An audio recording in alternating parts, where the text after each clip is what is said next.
Men ligesom at slaveriet det først havde været en kilde til fremgang, der så vi også, at det vendte sig til sin modsætning og blev en kilde til krise. Og vi ser for mig det samme nu udspille sig med kapitalismen, at hvor i sin ungdom, jamen så var kapitalismen et enormt drivkraft i at tage samfundet fremad og udvikle samfundets produktivkræfter til helt nye højder. Men i dag, der er kapitalismen også blevet en lænke om samfundets videreudvikling. Og jeg vil mene, at det kan sammenlignes med det, som slavesamfundet også blev for Rom, som jo også lige præcis blev en lænke for samfundets videreudvikling.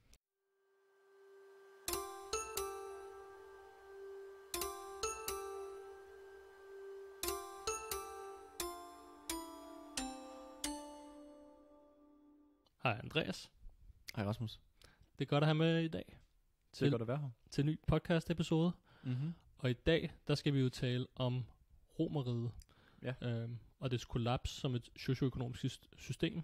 Lidt som sådan en case på marxistisk historieforståelse. Altså historisk materialisme. Og det kan jo virke sådan lidt, hvorfor snakker vi om et socioøkonomisk system, der gik under for de her 1500-2000 år siden. Men jeg synes i hvert fald, der er nogle ret interessante paralleller i forhold til, hvordan sådan et system kan gå under. Og et system, som jo på mange punkter, kunne man argumentere for, var overlegent mange andre socioøkonomiske systemer, som var omkring sig. Og det synes jeg bare er ret vildt at tænke på, at man ligesom kan forestille sig, at sådan et kæmpe rige kollapsede nærmest ud af ingenting. Og også ligesom om det er noget, der kan ske igen i dag. Om det er noget, man ligesom kan forestille sig, det her med, at jeg ser sådan et kæmpe imperium ligesom kollapser på den måde. Mm-hmm. Ja, og hvis man ser på verden i dag, så er der jo lige præcis krise på dagsordenen. Jeg vil ikke sige, at vi står over for kapitalismens snarlige kollaps, eller på ligesom Romerriget kollapsede.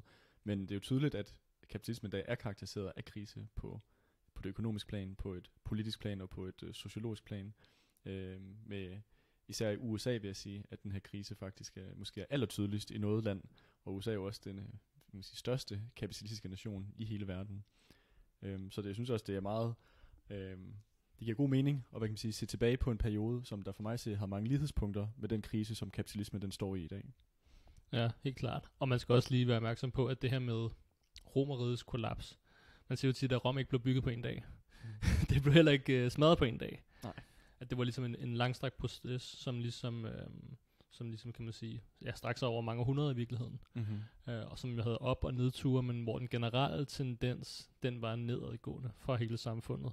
Mm. Og det synes jeg også godt, man kunne lave en parallel i forhold til, som du siger, USA i dag. Hvor vi også kan se, at tingene de er ligesom gået ned ad bakke i mange år. Mm. Ja, altså man kan jo sige for eksempel, hvis man ser på økonomien, jamen så over de sidste 40 år, der er reallønnen blandt amerikanske arbejdere, den er stagneret. Hvilket jeg vil sige, at en blinkyde, som i hvert fald normale amerikanske arbejdere føler meget direkte på deres egen pengepung. Og derudover så har du jo også den her store opioid pandemic, eller hvad den hedder på dansk, hvor folk jo dør af overdosis af de her smertestillende, så vidt jeg forstår, stoffer. Ja, og det er også noget med, at det har været så voldsomt, at levealderen i USA faktisk er faldet de sidste år på grund af den her sociale epidemi.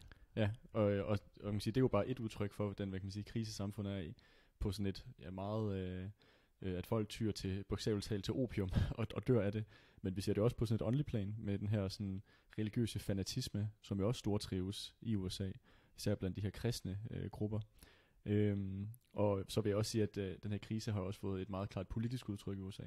Mm-hmm. Med Donald Trump, den her ærke-reaktionære milliardær, som jo igennem hans sidste 4 år som præsident har jo lagt i krig med resten af establishmentet og statsapparatet. Så man også ser jo, at den herskende klasse i USA også er internt i konflikt med sig selv. Så jeg synes på den måde, det er meget relevant nu at kigge på, hvad, hvis man kan sige, et samfund, som der var et udviklet, civiliseret stormagt, men som også var i en forfaldsperiode, hvor at det var ude af stand til ligesom at tage samfundet videre, men tværtimod, at samfundet blev kastet ud i krise på alle niveauer. Mm-hmm. Man kunne så, hvis man skulle være sådan lidt Jones advokat, så kunne man jo spørge lidt, hvorfor gider I beskæftige jer med historie? Det er bogstaveligt talt mere end 100 år siden. Sådan, hvilken relevans har det for os i dag? Hvorfor skal vi bruge tid på det her med historie? Ja, altså jeg vil sige, at som marxister, der lægger vi stor vægt på studier af historie, for ligesom at lære de erfaringer, som historien har at byde på. Der er det her gamle ordsprog, det hedder, at den, der ikke lærer historien, er dømt til at gentage den. Og det, som vi jo virkelig gerne vil lære af som marxister, det er, hvordan samfundet udvikler sig, og hvordan klassekampen den udfolder sig i samfundet og påvirker samfundet. Og så derfor vil jeg faktisk også påstå, at det faktisk er nødvendigt at lære og studere historien, for at kunne forstå nutiden og forstå de processer, som der driver historiens hjul. Og derfor så synes jeg også, det giver god mening at prøve at kigge på fortiden igennem marxismens historisk forståelse, historisk materialisme. Og for mig så er Romerrigets fald, at det er en historie om en produktionsmåde, som der først opløftede Rom til fuldstændig usete højder, men for derefter at vende sig til sin egen modsætning, og så kaste imperiet ud i den her uløselige krise.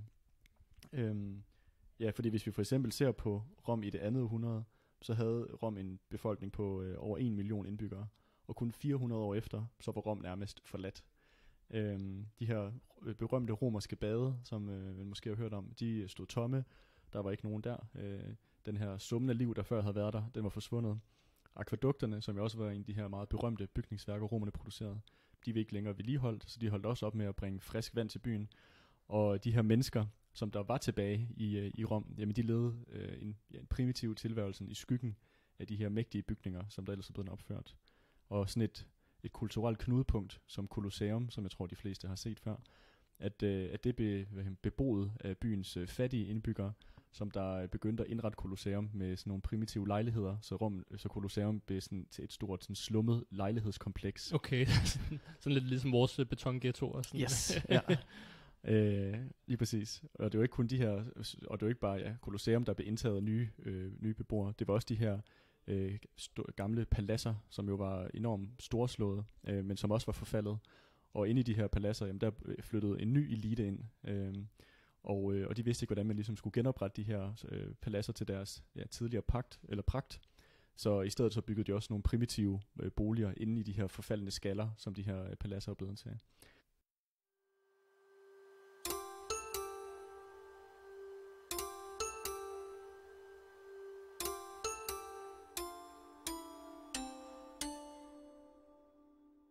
Du lytter til Revolutionære Socialister, Danmarks revolutionære marxistiske podcast om aktuelle begivenheder, teori og historie. Podcasten er produceret af os, Revolutionære Socialister. Vi er en organisation bestående af studerende og arbejdere, som kæmper for en socialistisk revolution i Danmark og i resten af verden. Vi er en del af IMT, den internationale marxistiske tendens, som er aktiv i over 40 lande rundt omkring i verden. Følg os på Spotify, iTunes og alle andre platforme, hvor du får din podcast fra, og smid gerne en anmeldelse.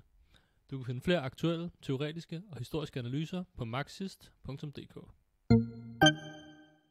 Ja, men for at finde forklaring på, hvorfor det var, det gik så galt med det romerske imperie, så er vi nødt til at gå tilbage til historien.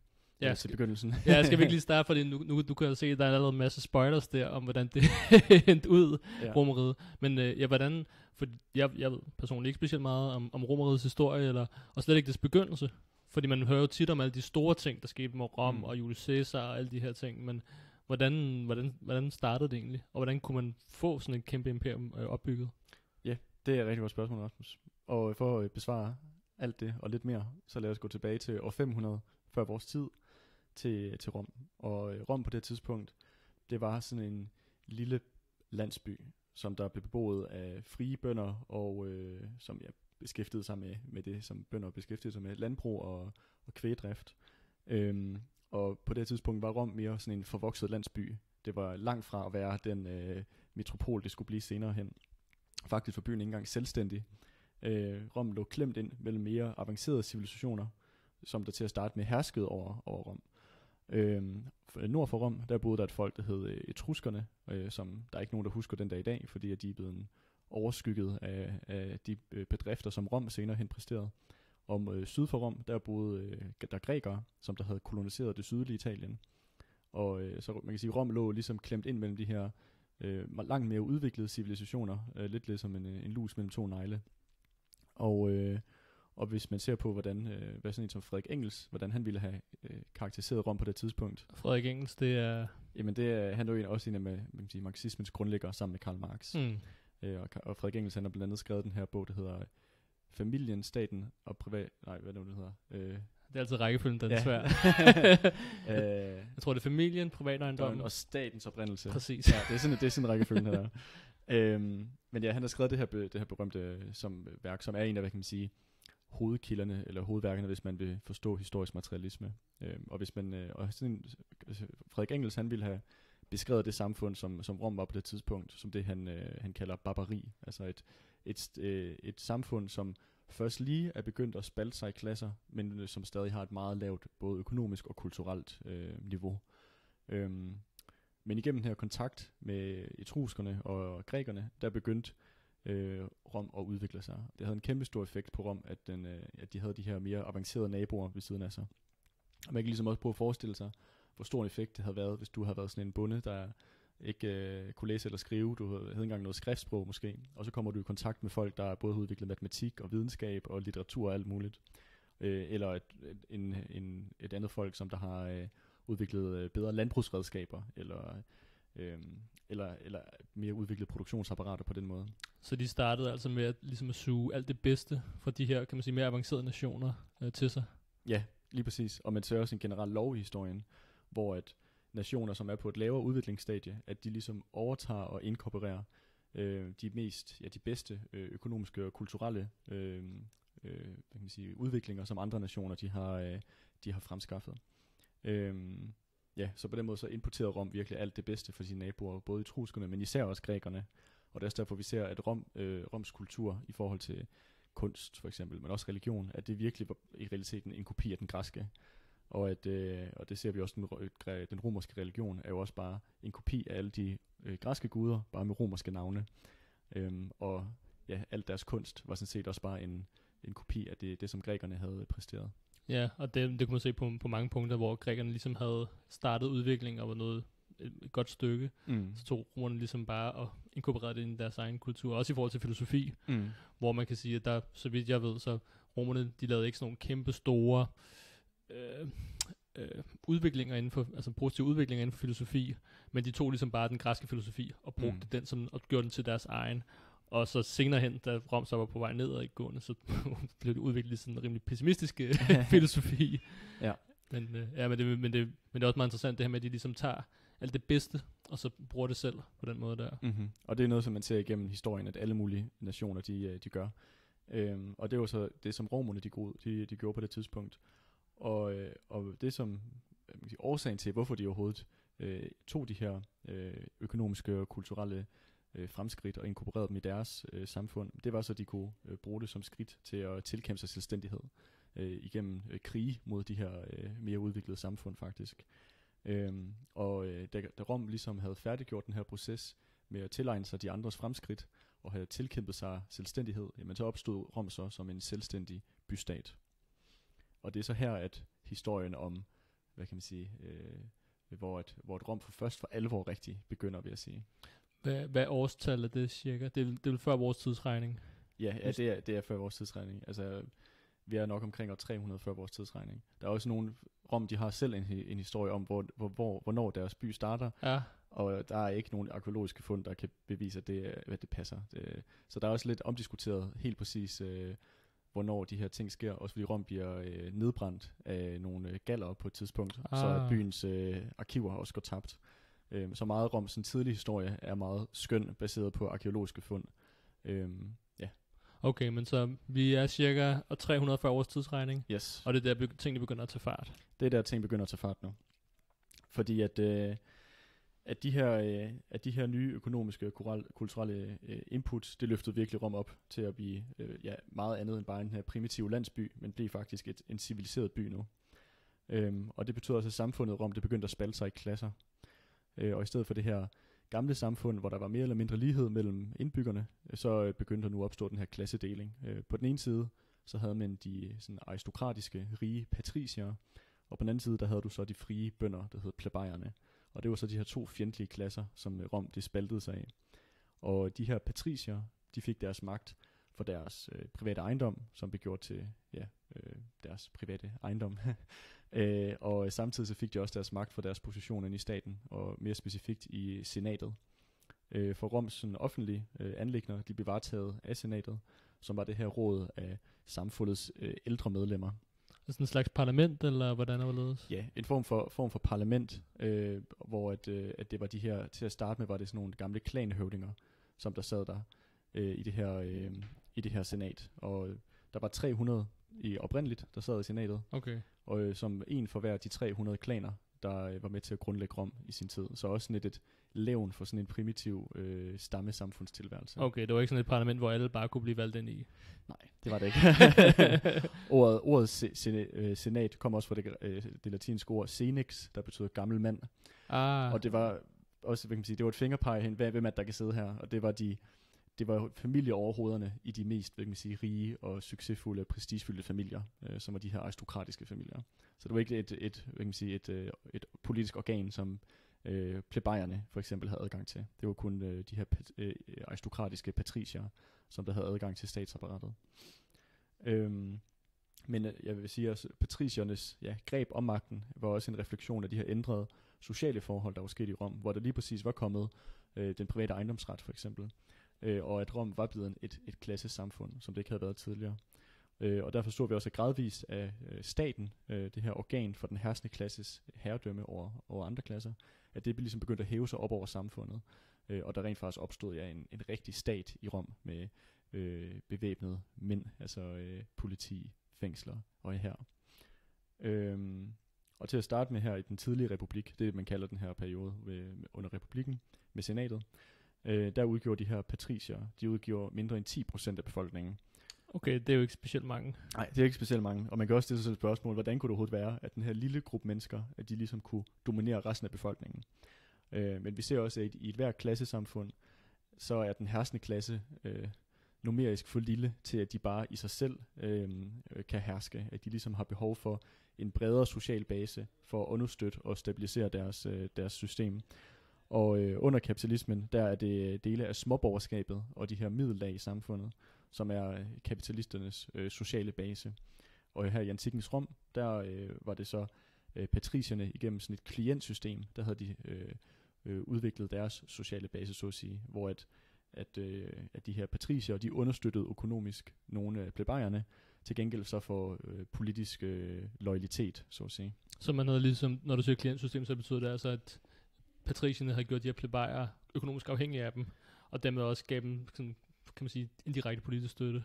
Ja, altså du skal forestille dig som, at du vandrede ned ad gaden, og så gik der dine patricier med måske 50 plebejer rundt om sig, som, hvad kan man sige, var dit crew. Okay, så havde du sådan en slæng der. Ja, det var ligesom, og det kan så være, og så kunne det måske være, at nogle af de der 50 patricier, de havde måske 20 hver, som de også understøttede. Så på den måde, så blev det ligesom sådan en pyramide af et netværk. Folk, du bandt op på dig økonomisk, som der så støttede dig for eksempel politisk i magtkampe og fraktionskampe og andet.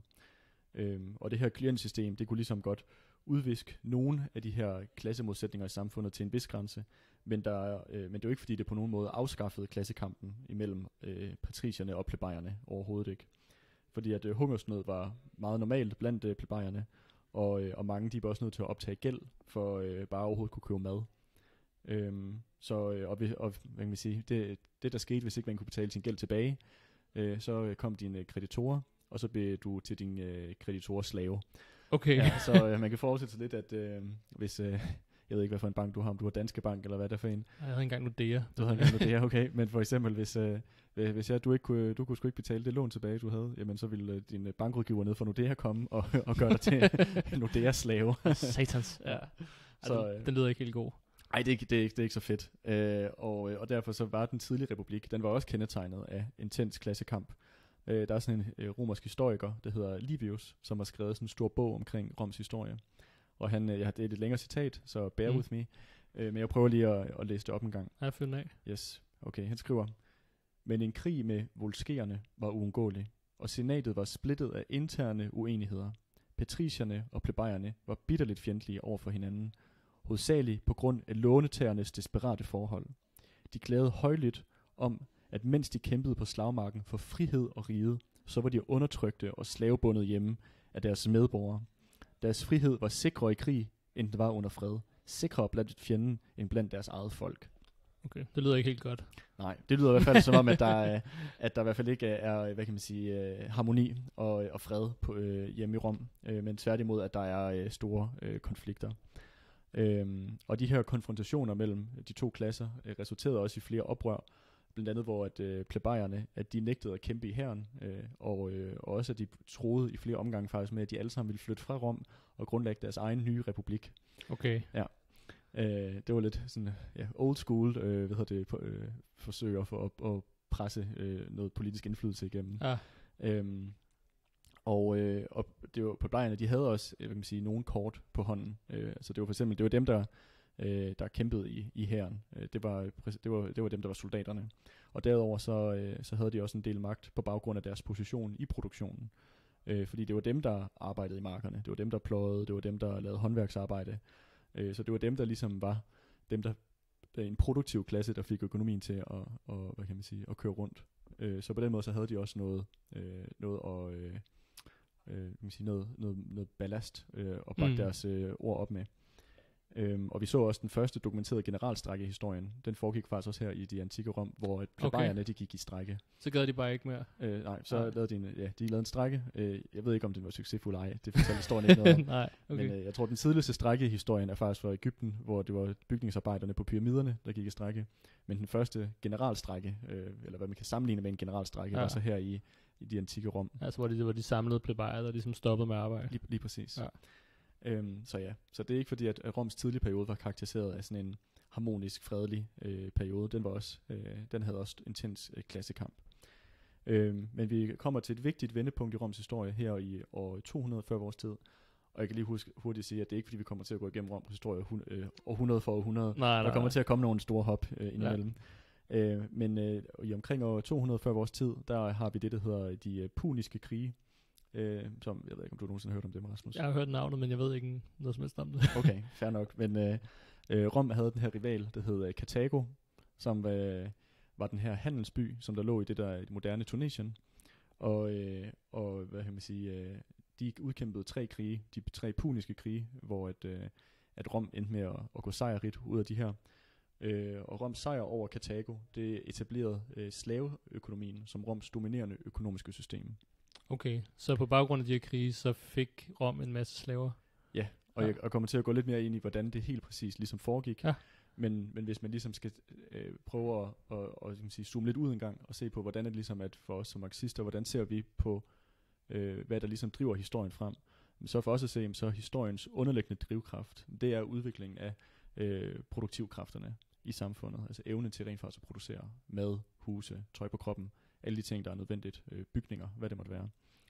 Og i sidste ende, jamen, så er et hvert socioøkonomisk systems levedygtighed, det bestemmes af dets evne til rent faktisk at forsyne indbyggerne med, ja lige præcis mad, tøj, husly, altså alle de her basale fornødenheder, man har behov for.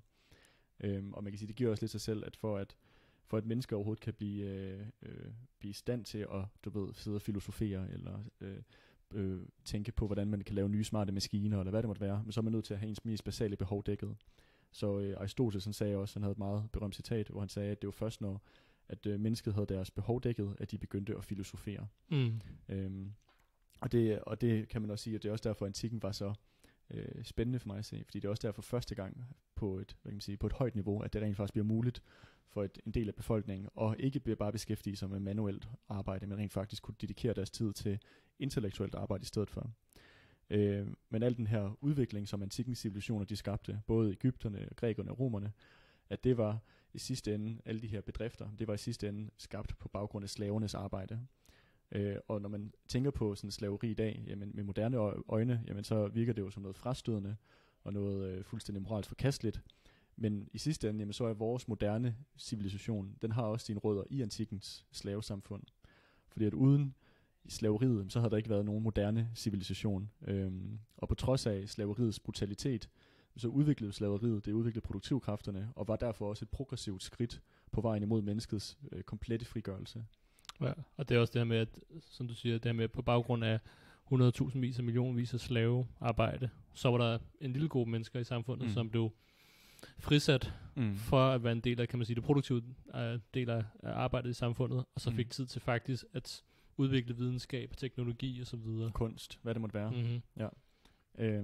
Og det er også derfor, det var produktivt for os at se, at menneskehedens frigørelse, det kan kun opnås på baggrund af at udvikle produktivkræfterne. Så at det menneskelige kultur og det menneskelige arbejde og produktiviteten af vores arbejde, det kan blive taget til nye højder, hvor den nødvendige del af manuelt arbejde bliver reduceret til en mindre og mindre del, så at vi i højere omfang rent faktisk kan bruge vores liv på det, vi interesserer os for og har lyst til at bruge det på. Men ja, det er også der er den her tyske filosof Hegel, som også var en af grundlæggerne, eller i hvert fald en af dem, som vi vil sige er en af grundlæggerne af marxistisk filosofi, også på sin vis. Fordi han udviklede det her med dialektik. Men han havde det her meget berømte begreb, eller hvad hedder det, citat, hvor han sagde det her med, at mennesket ikke bliver befriet fra slaveriet, men igennem slaveriet. Og det synes jeg også er en meget interessant måde at se det på, fordi at på den måde, at slaveriet var et nødvendigt skridt for rent faktisk at udvikle samfundet til et højere niveau, som der kunne hæve os for mere end bare et samfund, hvor alle var beskæftiget med fysisk, manuelt arbejde. Så man kan sige, at slavesamfundet, det løftede virkelig menneskehedens samfund op til nye højder. Og det var en produktionsmåde, der gav et enormt boom til samfundet på det her tidspunkt, og virkelig udviklede samfundet fremad. Der var slavesamfundet tillod blandt andet at bygge de her sådan enorme bygningsværker, som mange også forbinder antikken med. Og sådan en by som Rom havde rendende vand, noget som Europa først så igen ved industrialiseringen. Så man kan sige, på den måde var det også langt forud for sin tid. Og brugen af slavearbejdskraft på masseskala, det skabte det her store overskud, et større overskud end nogensinde før, så der ligesom rent faktisk var flere mennesker, der kunne bruge deres tid og energi på intellektuelt arbejde.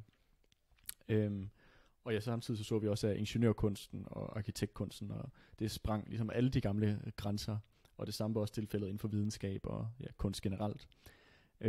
Men ligesom at slaveriet det først havde været en kilde til fremgang, så vi også, at det vendte sig til sin modsætning og blev en kilde til krise. Og vi ser for mig det samme nu udspille sig med kapitalismen, at hvor i sin ungdom, jamen så var kapitalismen et enormt drivkraft i at tage samfundet fremad og udvikle samfundets produktivkræfter til helt nye højder. Men i dag, der er kapitalismen også blevet en lænke om samfundets videreudvikling. Og jeg vil mene, at det kan sammenlignes med det, som slavesamfundet også blev for Rom, som jo også lige præcis blev en lænke for samfundets videreudvikling.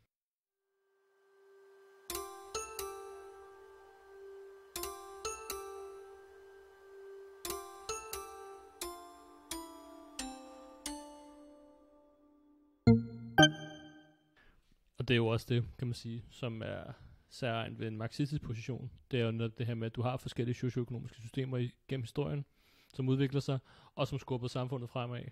Men der er ikke nogen, der er endelige. Og det er jo det, mange sådan, borgerlige historikere ligesom mener. Ham her, den her berømte hvad hedder det? Fukuyama. Ja, fyr, der hedder Fukuyama, som sagde, at historien sluttede her, efter Sovjetunionen brød sammen, og man vil have kapitalisme for evigt. Men så er vores holdning, der er ikke noget, der er evigt. Det er klart, at historien heller ikke er en lige linje opad, hvor alting bare altid bliver bedre. Som du også selv siger, der kom først rindende vand i Europa igen med industrialiseringen. Så der var også sådan en klar sådan bakkedal, eller tilbagegang. Ja, tilbageskridt. Under middelalderen. Der er også de her berømte historier om de romerske veje, man anlagde, som jo var de bedste veje 1000 år efter Romeriet også var kollapset. Som også siger noget om, hvor langt frem man i virkeligheden var. Ja. Altså, jeg vil sige, at Romeriet kollapsede, der blev Europa, det blev kastet 1000 år tilbage. Intet mindre. Så det var et kæmpestort kollaps og et tilbageskridt. Og lige for at vende tilbage til filosofi, fordi man kan godt sige, at romerne måske ikke udviklede så meget på den græske filosofi, men de bevarede den i det mindste, og anvendte den og brugte den og diskuterede den osv., hvor at de kæmpestore filosofiske udviklinger, der havde været med grækerne og som blev beholdt under romerne, de blev bare fuldstændig pakket væk. Hvis ikke de blev brændt. Ja, præcis. med under feudalismen, ikke? Ja, og kirkens dominans. Ja. Præcis, så kunne man diskutere, hvor mange engle, der kunne stå på siden af et blad eller et eller andet åndssvagt. Ja, og det er også interessant, altså man kan sige, at det er jo rigtigt, at vores civilisationsrødder, de er i antikken, men hvis ikke det havde været for araberne, så havde vi aldrig nogensinde fået genetableret de rødder, fordi at meget af den antikke videnskabs erfaringerne for antikken, de blev bevaret af araberne, som der så oversatte dem fra henholdsvis græsk eller latin til arabisk, og så senere hen først med renæssancen, at der fik man så fik oversat de her græske værker tilbage til europæiske sprog. Og det var sådan set på den måde, at havde araberne, de havde holdt den her tradition, eller de her erfaringer i live, så at sige, hvor de lige præcis blev brændt i Europa på bålet af de her kristne kirker, som der forsagede alt antikkens fremgang, som der ellers havde været. Men det var også noget en afstikker. Tilbage til Rom. Ja, lad os komme tilbage til Rom og de puniske krige. Det er for fanden. Ja, det var det, kom fra. Ja. Fordi at Karthago var lige den her store handelsmagt i Middelhavet, som der kontrollerede både Nordafrika, Spanien, Sicilien og Sardinien. Så sådan det var et stort sted, stort område. Og ja, igennem de her 3 krige, der besejrede Rom så Karthago. Og det betød så også, at Rom solgte hele Karthagos befolkning som slaver. Hele befolkningen? Hele befolkningen. Okay. Ja, jeg har hørt lidt forskellige skøn. Nogle estimerer befolkningen i Karthago til at være omkring 500.000. Andre siger, at det var måske et par 100.000. Men det var en kæmpe by på daværens tid. Shit, men de var alle sammen solgt til slaver. Byen blev jævnet med jorden, og de romerske soldater, de strøede salt på byens marker, for at intet nogensinde skulle gro der igen. Okay, så de sparkede til dem, og sådan noget, mens de lå ned, så pissede de også lige på dem. De skulle ikke få mulighed for at rejse igen nogensinde. Nej, aldrig igen. Ja, så man kan også sige, at det var også en fjende, som Rom ligesom så som en dødelig fjende, så at sige. Men jeg vil sige, at det var også først efter, at Rom havde besejret Karthago, at der ligesom opstod den her sult for ligesom konstant at erobre nye territorier og ekspandere. Og for mig ser jeg, det er en refleksion af, at krigen imod Karthago, at det havde forårsaget en ændring af produktionsmåden i Rom. Fordi at Roms hær, den bestod af de her plebejer, de her små, selvstændige, frie bønder, og andre sådan frie arbejdere. Men det er jo selvfølgelig, det giver sig, at du kan ikke arbejde på din bondegård, samtidig med, at du også er ude i fjerne lande og udkæmpe krige. Så efter den her puniske krig, da de var forbi, så var mange plebejere, de kom hjem til deres gårde, og så kunne de så konstatere, at de enten var gået bankerot, eller at de var i forkrøblende gæld. Så derfor så blev de ligesom også nødt til ofte at sælge deres jord og flytte ind til Rom. Og det betød, at de her prætisier, de her aristokraterne og andre rige borgere, de begyndte at opkøbe alt den her billige jord for plebejerne, og i stedet for etablerede de sådan nogle store gårdplantager nærmest med slavearbejdskraft. Så de her slaver kom stille og roligt ind og erstattede de her frie bønder og deres produktive rolle. Lige præcis. Så Roms succesfulde krige havde ligesom skabt forholdene for, at slaveriet det kunne opstå, fordi der lige pludselig var den her overflod af billig slavearbejdskraft. Så man kan sige, der skete sådan en kvalitativ ændring i produktionsmåden, fra en økonomi baseret på frie arbejdere og småbønder, til en økonomi baseret på slavearbejdskraft og de her store godser. Og det ændrede også klassebalancen i romerske samfund. På den ene side der opstod der sådan en elite af rige slaveejere, og på den anden side så der blev de her småbønder, de blev udkonkurreret, hvor de så blev skubbet ind mod Rom, hvor de blev sådan et parasitisk lumpenproletariat, altså et lag befolkning, en klasse, som der kun overlevede på de almisser, de fik fra de rige patricier og fra den romerske stat. Der er det her sådan nærmest udtryk, der hedder bread and games, hvor du bliver underholdt med at få brød, og så bliver der lavet skuespil eller gladiatorkamp eller andet for dig. Og det var lige præcis den tilværelse, som de her lumpenproletarer inde i Rom, de ligesom fik. De blev understøttet af staten og med sådan nogle almisser fra de rige og staten. Det er sådan lidt svært at forestille sig. Det der med, at du ligesom har haft din egen gård, haft din egen jord, kunne forsørge dig selv og din familie, og også måske kunne forsørge resten af samfundet igennem din produktion. Men så du går fra, at du bare skal gå rundt og vandre ind i storbyen, og sådan ikke rigtig have nogen funktion, men at du bare ligesom kan blive underholdt ved de her vanvittige sådan, cirkuskampe og gladiatorkampe en gang imellem. Altså det må virkelig også være sådan en omvæltning i sociale relationer. Og et personligt nederlag. Ja, siger du ikke. Ja. Og det, på den måde, som jeg siger, det her udvikling, den underminerede virkelig også Romerrigets sociale fundament. Og det sociale fundament, som republikken var baseret på. Men det er jo bare lidt, du nævnte det der med, sådan, hvordan at det ligesom må have været, og det er jo lidt interessant, når man ser på kapitalismen i dag, for eksempel. Fordi der har du også et stort lag af befolkningen, som jo ikke er inkluderet i arbejdsmarkedet. Jeg kan ikke huske de nyeste tal fra Danmark, men jeg ved ikke, om du kender dem. Jo, men vi snakkede lidt om det her forleden, hvilket jeg synes var fuldstændig vanvittigt. Men jeg tror, det var Dansk Erhverv, der kom med nogle tal på, hvor mange der stod som altså ude for arbejdsmarkedet, som ikke var på SU, men som var i den arbejdsdygtige alder. Og jeg tror, det var her efter coronakrisen. jeg tror, det kommer op på 750.000 mennesker i Danmark, som er på en eller anden form for overførselsindkomst. Det er virkelig også meget. Det er sindssygt mange mennesker, når man tænker på, at vi er jo ikke altså, vi er 5-6 millioner mennesker, og hvis man lige fraregner børn. Og pensionister. Ja, altså så er det jo en vanvittigt stor del af befolkningen, som ikke får lov til at være en del af, kan man sige, ikke får lov til at være produktiv, og ikke får lov til at være en del af samfundet, men ligesom bliver bare efterladt på perronen, ude på sidelinjen. Det synes jeg virkelig er voldsomt, men det er rigtigt, som du siger, der er også lidt en parallel i forhold til det med Rom. De her folk, som bare, så får de en check en gang om måneden, ikke også? Så kan de se noget reality-fjernsyn, og måske noget fodbold eller et eller andet, og så må man ligesom bare, komme igennem. Ja, og sådan hostle sig igennem sin tilværelse. Så på den måde, så er der også, jeg kan sige, paralleller at drage til det her. Jeg vil sige, det er også igen, det er et udtryk for et system, der heller ikke kan bruge det produktive potentiale, der rent faktisk er i samfundet. Og for mig så er det også en af, kan man sige, et symptom på lige præcis et sygt samfund.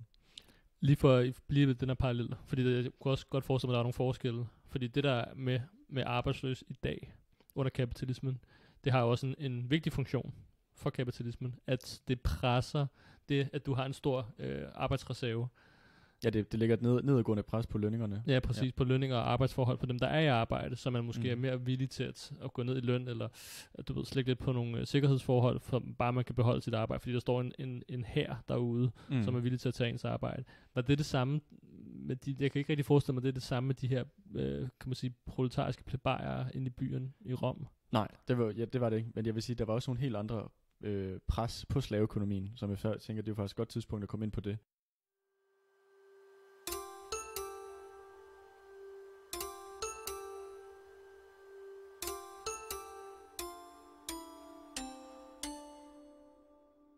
I Revolutionære Socialister har vi ingen rige bagmænd og får heller ingen støtte fra hverken kommune, stat eller noget tredje. I modsætning til alle andre politiske organisationer er vi 100% økonomisk uafhængige. Det kan vi kun blive ved med at være, på grund af støtten fra vores medlemmer og støtte fra arbejdere og unge, der sympatiserer med os. Folk som dig. Vi håber derfor, du har lyst til at støtte vores arbejde med et økonomisk bidrag.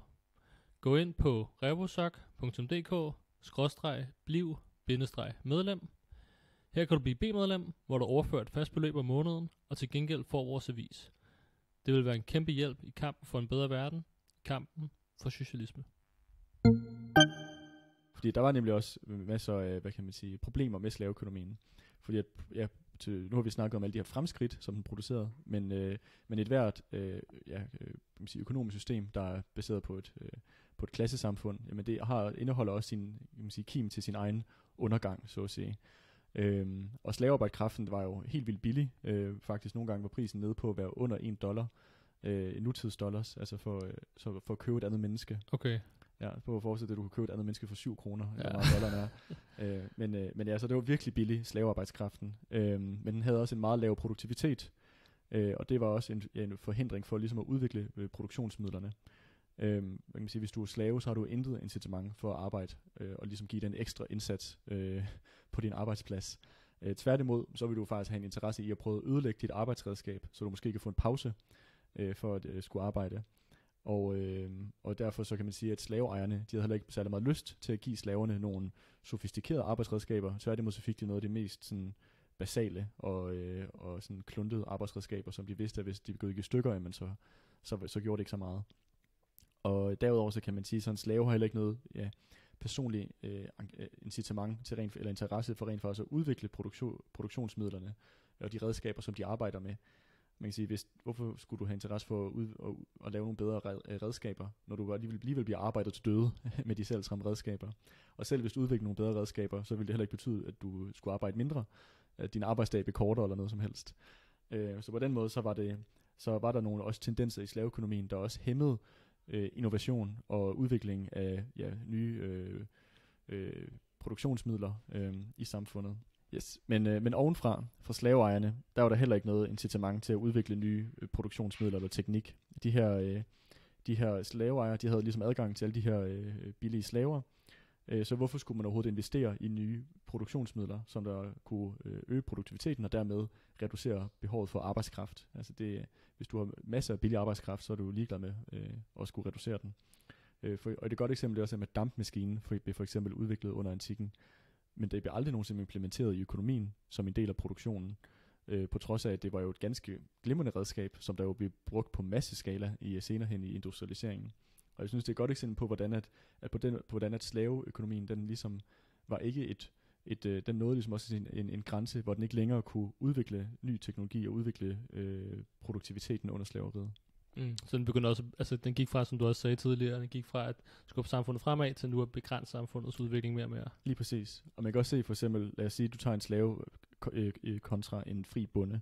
Altså en fri bonde har jo ligesom et økonomisk incitament til rent faktisk at udvikle deres arbejdsredskaber, så der kan skabes et større overskud. Og en fri arbejders, eller en fri bondes arbejdskraft er også langt mere produktiv, end en slaves vil være.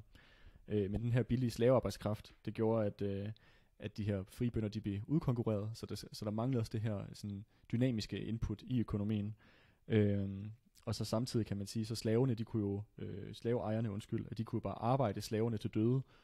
Så selvom at slaverne måske ikke i sig selv producerede et særligt stort overskud på sådan en individuel plan, jamen så kunne der sagtens komme et stort overskud, fordi at de kunne bare, hvad kan man sige, de kunne få dem til at arbejde mere, end der var krævet for ligesom at holde dem i live. Og på den måde kunne du ligesom presse et stort overskud ud af slaverne, når det blev implementeret på masseskala, som man så i de her, på de her store godsplantager. Men det her med, at slaveøkonomien, den også kun ligesom var profitabel på når det var masseskala slaveri, det indeholdt også kim til endnu en modsætning, og det var det her, at der hele tiden var konstant behov for at erstatte slaverne med nye slaver, fordi de bliver arbejdet til døde, de gamle. Ja, de forsvandt hurtigt. De forsvandt, ja. Og slaver, de reproducerer ikke særlig hurtigt, hvis du har dem i fangenskaber, eller vil sige, det lyder som om det er dyr, men det er jo også sådan, de bliver behandlet. De bliver behandlet som dyr. Og man kan også sige, hvis de lever under sådan så kummerlige forhold, så er der måske heller ikke de bedste forhold for at, du ved, have en ny generation. Nej, have sådan en hyggelig familieliv og så videre. Tværtimod. Så man kan sige, at krig var ligesom den eneste måde, hvorpå de kunne få den nødvendige mængde slaver for at stimulere økonomien. Og derfor så var krig også ligesom en økonomisk nødvendighed for Romerriget. Og de romerske krige blev også mere og mere sådan nogle slavejagt på stor skala, mere eller mindre. Og på en eller anden måde kan man godt sammenligne lidt med, at Rom blev lidt som sådan en narkoman, der havde behov for et større fix af slaver, for at kunne få det der nødvendige kick, der kunne tilfredsstille økonomien og stimulere den. Og hvis man ser på det sidste århundrede før vores tid, så vi også, at der var slaver på alle niveauer i samfundet. Altså det var dem, der arbejdede i markerne, det var dem, der arbejdede på byggepladserne, de var tømrere, de var smede, de var hyrder, det var dem, der producerede de værktøjer og tøj, som de romerske soldater brugte, når de skulle ud og erobre nye territorier og nye slaver. Og ifølge nogle romerske historikere, så var der i år 70 før vores tid dobbelt så mange slaver i Italien, som der var frie borgere. Okay, og så er det blevet rigtig, rigtig mange lige pludselig. Ja, lige præcis. Ja, og så er det også sådan, så begynder det jo også at få sådan en kæmpe stor social vægt, at man godt kan se, hvad sådan en retning det ligesom tilter. Ja, lige præcis. Og i hvert fald det er også vildt at forestille sig, at du har for hver fri borger i Romerriget, eller i Rom her i Italien på det tidspunkt, så har du så 2 slaver. Det siger også noget omkring, hvordan at Rom er blevet ligesom sådan en det her dræn, der bare suger alt i forhold til slavearbejdskraft og rigdom til sig for resten af de områder, de har erobret rundt om sig. Men alle former for klassesamfund, det indeholder også sådan sin indre modsætning, som der får det til at gå imod krise. Og på et tidspunkt, der nåede slavesamfundet også en grænse og begyndte den her langtrukne forfaldsperiode. Og eftersom at du kun kunne få den her nødvendige mængde slaver gennem uafbrudt krig, så blev det også et problem, da Rom ligesom nåede sin maksimale udbredelse i det første århundrede i vores tidsregning, under ham her Hadrian. Men der nåede Rom ligesom sin maksimale udbredelse, og den her konstante tilstrøm af slaver begyndte ligesom at ebbe ud. Men jeg vil sige, at krisen i Romerriget blev tydeligere, langt tidligere faktisk. Faktisk her i den sene republik, det sidste århundrede før vores tidsregning. Og at den her krise i slaveøkonomien var også årsagen til, at republikken til sidst blev væltet og erstattede de her kejserdømme. For hvis man ser på republikken i den sene periode, så var den karakteriseret af social og politisk tumult og intens klassekamp.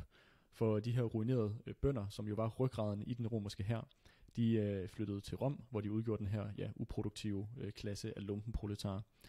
Og selvom de var fjendtlige over for de rige patricier, så havde de i sidste ende en fælles interesse i at udbytte slavernes arbejdskraft. Fordi det var også det overskud, som slaverne producerede, som der i sidste ende holdt dem, gav dem det brød, som de havde behov for. Men slaverne, de forsøgte i flere omgange at gøre oprør. Og det mest berømte eksempel, det er nok det her slaveoprør under Spartacus. Jeg ved ikke, om du nogensinde har hørt om det. Jo, og der er også en film, er der ikke? Jeg tror, der er flere faktisk, og nogle tv-serier. Og, ja, men der er det ene og det andet. Nogle af dem bedre end andre. Som det ofte er. Ja. Men i flere omgange, der formåede den her slave her under Spartacus at besejre nogle af Roms faktisk bedste generaler. Og ja, jeg vil sige, at selve historien omkring det her Spartacus-oprør i sig selv kunne være et podcast-afsnit, og et meget interessant emne. Men oprøret, de lykkedes jo desværre ikke, som historien også viser. For den her slave her, den formåede aldrig nogensinde at vælte den romerske stat. Havde det lykkedes, så kunne historien have set meget, meget anderledes ud. Men man kan også spørge sig selv, hvorfor lykkedes de her slaveoprør aldrig? Tydeligvis så var de fattige romere, de var ikke tilfredse med deres liv heller. Men de fattige romer, de her lumpenproletarer, de forbandt sig aldrig med slaverne. Og de oprør, som de ellers havde startet på forskellige tidspunkter. Og årsagen til, at de her to klasser, at de aldrig forenede sig i samlet politisk kamp, det var, at her i republikken, der var slaverne den eneste produktive klasse i Romeriet. Det var i hvert fald den primære produktive klasse. Og i modsætning til slaverne, jamen så var proletarerne den her parasitiske klasse, som der var afhængig af det overskud, som slaverne de producerede. Og derfor så var de heller ikke i stand til, eller de havde ikke i sidste ende, så havde de ikke en interesse i at forene sig med slaverne, og støttede derfor også op om patricierne og den romerske stat, og deres forsøg på at knuse de her slaveoprør. Ja, fordi kun hvis det var rent faktisk, at de havde forbundet sig med hinanden, de her to klasser, kunne slaverne have lykkedes i at vælte den romerske stat. Men så længe at plebejerne støttede op om den herskende klasse, så kunne Rom ikke blive indtaget. Ja, og resultatet var jo så, at der aldrig nogensinde kom nogen revolutionær løsning på den krise, som Romeriet befandt sig i. Så i stedet for, så opstod den her situation med sådan en langtrukken forfaldsperiode, kombineret med social, politisk og kulturel degenerering. Så er det ligesom et sted for, at der ligesom kommer en så kan man sige, løsning i citationstegn på samfundets problemer og skaber en ny udvikling inden for samfundets rammer. Så er det ligesom om... Eller der springer samfundets rammer og lægger fundamentet for noget nyt kan opstå. Ja, lige præcis. Så i stedet for, så flår samfundet ligesom bare sig selv fra hinanden, stille og roligt den her meget, meget, hvad kan man sige, udmagrende klassekamp, der så foregår. Lige præcis. Lige præcis.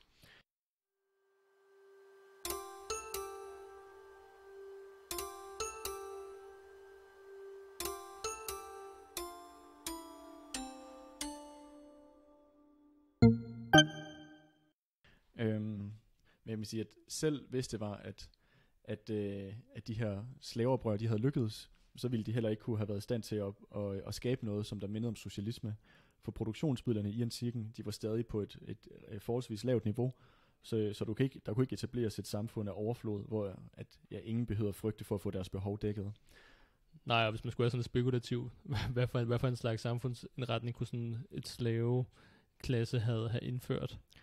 Jeg tror, at det havde nok været en eller anden form for det, vi i dag kender som feudalisme, men formentlig uden, jeg vil sige, en feudalisme, hvor du ikke havde haft hele den der kulturelle og tekniske arv for antikken, som var gået tabt med dens kollaps, men hvor den rent faktisk var blevet ført videre med ind i feudalismen. Ja. Så du ikke havde haft den her, ja, hvad kan man sige, nærmest 1000 år i mørke.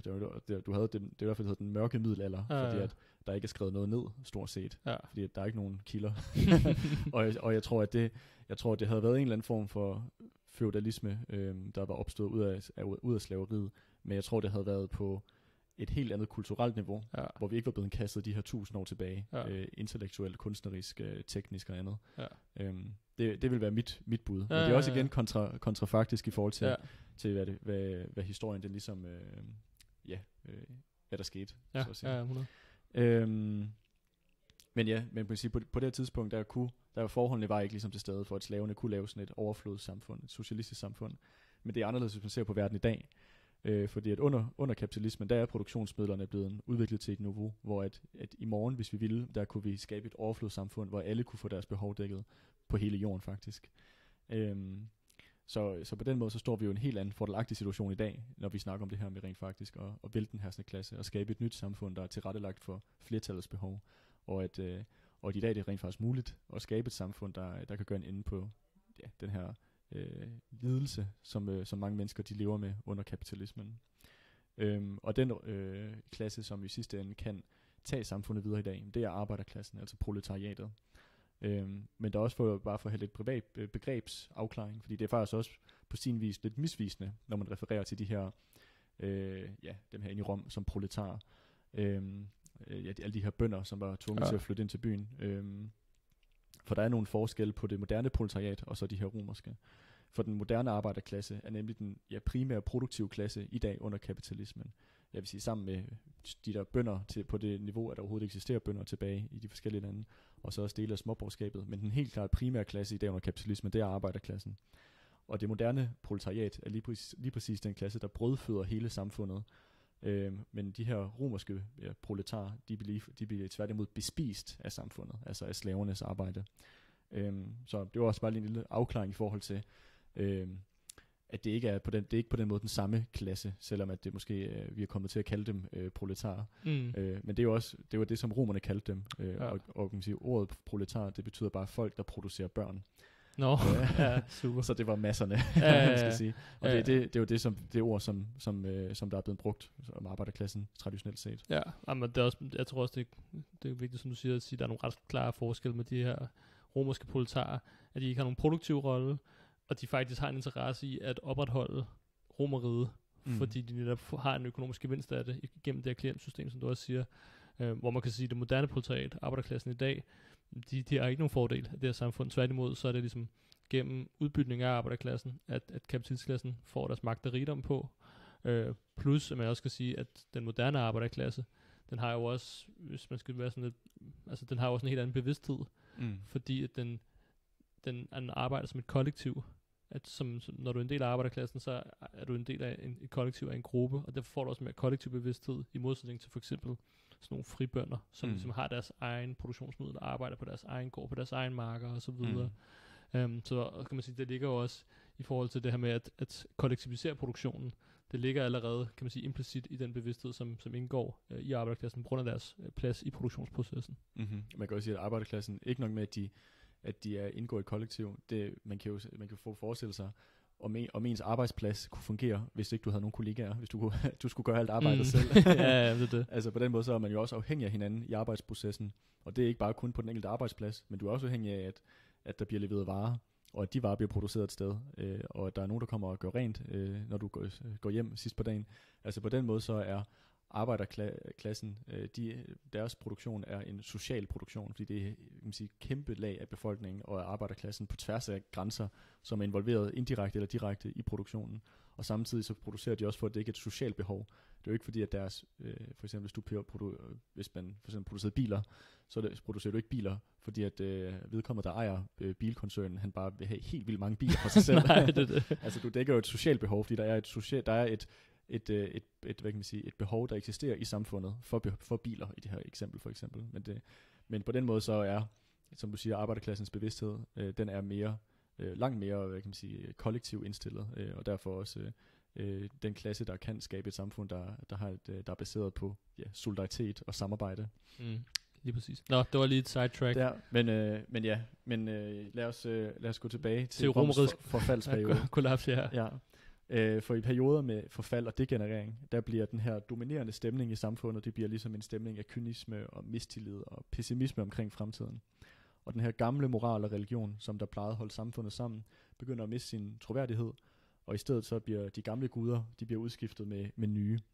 Og i sin forfaldsperiode, der blev Romeriet oversvømmet af religiøse sekter fra Østen. Og en af de her, det var kristendommen. Og til at starte med, der konkurrerede kristendommen med alle mulige andre religiøse grupper. Men det var så til sidst den, der blev den mest populære, og derfor den sejrrigeste af de her nye religioner, der opstod inde i Romeriet. Og når et socioøkonomisk system, det rammer en blinkede, så begynder psykologien at ændre sig blandt masserne. Når folk de føler, at det samfund, de lever i, er blevet vanvittigt, og at deres liv er afhængig af uforståelige og kaotiske kræfter, så begynder sådan mystiske og irrationelle idéer at kunne slå rod. Og folk de begynder, jeg tror, at verden den er nær. Og det var også, hvad de tidlige kristne de troede. De troede, at verdens ende den kom lige om hjørnet. Og det er også derfor, at de kristne blandt andet havde så stor succes. Det var fordi, de var i stand til ligesom at forbinde sig med den generelle stemning af håbløshed, der var, og forbinde sig med den stemning af foragt over for det samfund, som man levede i. Og man kan sige, synes du, den her stemning minder lidt om det, man ser i dag? Ja, lidt af det samme. Men det er sådan, det kan man sige, det er jo ikke fordi, der er sådan en ny kristen sekt i Danmark, der er på vej fremad, men der er jo alle mulige andre ting i forhold til konspirationsteorier, som handler om alt muligt mærkeligt. Men jeg synes ligesom, det er jo ikke fordi, det er sådan en masse kraft herhjemme, men det er noget, man begynder at se flere og flere steder, og høre mere og mere om, at det, så begynder folk ligesom at finde på de her, så er der en eller anden kult eller gruppe, der styrer verden, og de laver de her hemmelige ting, og så videre. Altså. Ja, eller bare hele den der anti-vaccinationsgrupper, eller folk, der nægter at bære mundbind, og de her ting. Eller 5G-netværk. Ja, der er alle mulige ting. Og man kan sige, at det, som det alt sammen har til fælles, det er, at det er et udtryk for den her mistillid, der er over for systemet. Og at dem, der hersker samfundet, har mistet enhver form for legitimitet i folks øjne. Og jeg tror, det er derfor, at sådan nogle idéer, de ligesom kan slå rod blandt folk. Men jeg synes, den her følelse af, at hvad kan man sige, verdens undergang ligesom ligger lige om hjørnet, den synes jeg faktisk, man ser ret udbredt blandt især unge. Og det er især i forhold til det her med klimakrise, hvor at der er mange, der har den her meget pessimistiske fremtidssyn, hvor at det lige før bliver præsenteret som, at der ligger sådan en klimadommedag lige rundt om hjørnet. Og det er jo rigtigt nok, at klimakrisen er en reel udfordring. Og klimaforandringerne er fuldstændig virkelige. Ja, ingen tvivl om det. Det er ingen tvivl om det, nej. Men jeg synes, at på en eller anden måde, det afspejler også den her, hvad kan man sige, den her rådenskab, der er i kapitalismen, og at folk ligesom står magtesløse over for de problemer, som samfundet er udsat for. At alle kan jo se, det er ligesom at se sådan en bilulykke på slow motion. Altså alle kan se, at det sker, men der er ikke nogen, der ved, hvad der skal til, og folk kan ikke se, hvad de selv skal kunne gøre for at forhindre det. Og det skaber en følelse af magtesløshed og pessimisme omkring verden, og hvad verden er blevet til. Og det forstår man udmærket godt, fordi folk kan godt se, hvad der sker, folk kan godt forstå, hvad der sker, men man har ikke magten eller kontrollen til at gøre noget ved det. Og det gør jo en... Ja, som enkelt individer. Ja, men det er det, ikke også? Og det gør jo en utrolig vred. Altså, man kan godt se, at der... Altså, rent logisk, så burde der jo ikke være hjemløshed. Der burde ikke være sult. Der burde ikke være klimakatastrofe. Der burde ikke være økonomisk krise. Fordi vi ved jo alle sammen godt, hvad der skal til, for at det ikke er der. Men det bliver bare ikke gjort. Fordi dem, der har magten, ikke har nogen interesse i at gøre det i dag. Ja, lige præcis.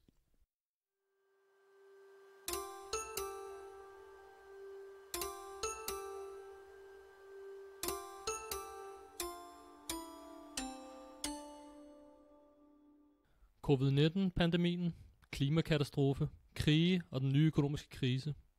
Alt sammen problemer, som dette system, kapitalismen, ikke kan løse, men tværtimod gør større.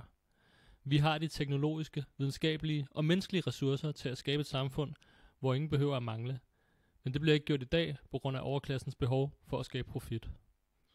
For at sikre os en fremtid, er vi nødt til at lægge dette system i graven og skabe et nyt, et socialistisk samfund.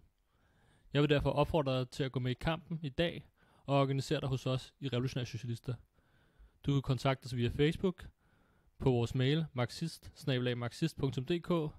Du kan gå ind på revosoc.dk eller dukke op til en af vores møder, som i øjeblikket er online, og høre mere om os. Men vi har snakket i lang tid efterhånden, så jeg synes, vi skal gå videre til Romerrigets fald. Ja, det skal det. Fordi de sidste 100 år af Romersk Republik, altså op de sidste 100 op til år 0, det var karakteriseret af borgerkrige og oprør og konstante magtkampe inden for den herskende klasse, om hvem der skulle kontrollere staten. Og de her kampe, de resulterede i, at alle de her konkurrerende klasser, at de blev udmattet hinanden, så at sige. Og i den her kaotiske kontekst, der kunne Julius Caesar i år 48, før vores tid, ride ind i Rom og blive kronet som diktator, efter at han havde besejret sine rivaler i sådan en borgerkrig. I sidste ende, så kan caesarisme, eller bonapartisme, som er den moderne variant, at det kan ligesom reduceres til, at man regerer ved sværdet og bajonetternes magt, tror jeg Marx han kaldte det. Og det er ligesom et politisk fænomen, der opstår der kan opstå i specifikke perioder, hvor klassekampen når til sådan dødvande, og hvor statsmagten i form af hæren, den rejser sig op over samfundet og antager en grad af selvstændighed. Og så, ja, i stedet for at man regerer med lov og orden, moral og andet, så regerer man med rå magt, så at sige. Og ofte så står der sådan en, i gåseøjne, stærk mand eller diktatorskikkelse i spidsen for den her, eller et samfund i sådan en periode her. Og det var lige præcis, hvad vi så med Julius Caesar, hvor hvor i den romerske republiks forfaldsperiode, der havde den her intense klassekamp, den havde allerede produceret flere af sådan nogle personer, som der ellers prøvede at forsøge at tage magten. Men den her proces blev ligesom endelig fuldendt med Julius Caesar og så senere kejser Augustus, hvor de så også, at senatet, det mistede enhver form for reel autoritet, og at Romerriget var blevet reduceret til et etmandsstyre med de her kejsere. Da barbarerne, som de var, min mund er lidt tør, da de her invaderende horder af germaner og andre, da de i 4. og 5. århundrede invaderede Romerriget, der mødte de et samfund, som der var i dyb krise. Og det er også mange århundreder, det ligesom har strukket sig over den her krise. Rigtig mange århundreder, rigtig mange borgerkrige. Ja, der var virkelig været tyndsligt også til sidst. Fuldstændig, altså. Og den her krise i slaveøkonomien, og den her voldsomme økonomiske og politiske undertrykkelse, som folk i Romerriget, de ligesom led under, det havde ligesom også fuldstændig undermineret enhver støtte til systemet. Så ofte så Romerrigets egne indbyggere, de ønskede knap nok at forsvare sig imod de her barbariske horder, der kom. Og derfor vil jeg også våge påstå, at barbarerne, de heller ikke var den her endelige årsag til Romerrigets fald, men de ligesom kun gav ligesom det sidste skub til et rådent system. Og det er jo ofte det, som man ellers får skudt i skoene, eller det er det, som barbarerne får skudt i skoene, at det er jo dem, der ligesom ødelagde Romerriget. Jeg vil sige, at de var bare den tilfældighed, som der ligesom gav det sidste skub til det her i krise, der var i et fuldstændig forfald. Ja, men hvad man siger på engelsk, the straw that broke the camel's back. Ja, lige præcis. Dråben, der fik bæret til at flyde over. Og det er for mig at se det, som barbarerne de var i forbindelse med Romerriget. Og som du var inde på lidt tidligere, så har historien jo vist, at der er intet samfund eller økonomisk system, som varer for evigt. Og slaveøkonomien, den gik fra at være en kilde til fremgang, til at blive en kilde til krise. Og på samme måde, så er kapitalismen, det var det til at starte med en kilde til fremgang, men er nu også blevet en lænke om samfundet, og samfundets evne til at udvikle sig videre. Og på et tidspunkt, så vil et systems indre modsætninger, det vil forhindre dets evne til at udvikle produktivkræfterne, det økonomiske grundlag, som hele samfundet i sidste ende er baseret på. Og alle tidligere økonomiske systemer er derfor før eller siden blevet erstattet af et nyt, med et potentiale for at udvikle produktivkræfterne til nye højder. Og historien, som du også var inde på tidligere, er ikke sådan en lige linje, hvor i morgen bliver bedre end i dag. Der er ikke kun fremgang, der er også perioder med til forfald og tilbageskridt. Allerede før år 0, der var Romerriget gået ind i en eksistentiel krise, der varede i 500 år, og som til sidst resulterede i den her fuldstændige kollaps, og i at Europa faldt tilbage i en tilstand af barbari. Og på mange måder, der har det kapitalistiske system i dag mange lighedspunkter for mig at se med Rom i dens forfaldsperiode. Jeg vil sige, at det er ikke fordi, at for mig at se, at kapitalismen kommer til at kollapse lige inden for den nærmeste fremtid, men der er unægteligt mange sammenligninger med Roms forfaldsperiode, og så den periode, vi lever lige nu i kapitalismen. For hvorend vi ser hen, så er der økonomisk krise, arbejdsløshed, fattigdom, krig, fremmedgørelse, sygdomme, you name it. Og ligesom den her pæne republik under romerne, at den begyndte at slå revner, jamen så er de liberale demokratier, de er også begyndt at blive at vakle, så at sige. Vi har jo de her politikere som Trump eller Erdogan eller Bolsonaro i Brasilien for eksempel, som jo alle er udtryk for den krise, som samfundet er i, bare udtrykt i det politiske form. Og det kan godt være, at i Rom, der var det de her ambitiøse generaler, som der i sidste ende, kan man sige, gjorde en ende på republikken. Men nu er det jo så bare sådan nogle ambitiøse rigmænd og kapitalister, vil jeg sige, hvis vi ser på sådan en som Trump for eksempel. Men det er alt sammen for mig at se symptomer på et samfund, der har udspillet sin historiske rolle. Og den her gamle, stabile kapitalisme, som vi kendte fra efterkrigsopsvinget, det er også endegyldigt dødt. Og som konsekvens der ser vi nu også, at klassekampen er kommet tilbage på dagsordenen, og at unge især verden over bevæger sig for rent faktisk at finde en løsning, vej ud af den krise, samfundet står i. Og leder efter et alternativ, et socialistisk alternativ, vil jeg mene, som er den eneste løsning på den krise, som kapitalismen er i. Udviklingen af produktivkræfterne, først under slaveriet, som vi har snakket om i dag, og så derefter under feudalismen, og til sidst under kapitalismen, har lagt det materielle fundament for et nyt samfund på et langt højere niveau, det kan opstå.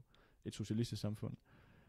Et samfund, hvor der kan gøres en ende på den elendighed, som kendetegner livet for millioner af mennesker, og et samfund, som kan udvikle det potentiale, som menneskeheden som kollektiv og på individuelt niveau, de besidder, og tage det til helt nye højder. Og i dag der ser vi med beundring og nostalgi tilbage på antikkens bedrifter, men jeg er sikker på, at Roms storhedstid, den vil blegne sammenlignet med det, vi i fremtiden vil kunne udrette under socialismen. Jeg er meget enig, og det er jo, kan man sige, vi mener jo ikke, at socialismen bare opstår af kapitalismens forfald, men det er noget, vi er nødt til at kæmpe for at opstå, og det er jo derfor, vi er organiseret, og det er derfor, vi håber, at der er andre også har lyst til at gå med i kampen og blive en del af revolutionære socialister. Jeg synes, det har været mega spændende, Andreas. Tusind tak, fordi du var kommet med i dag her. Ja, jeg håber, at folk synes, det var interessant, folk der lytter med, og jeg håber, at det her det er også er en inspiration til selv at prøve at dykke ned i historisk materialisme, og se hvordan at vi som marxister forstår historien, og hvad er det for nogle erfaringer, vi kan lære af historien, og hvordan kan vi bruge de erfaringer til at kæmpe for socialisme i dag.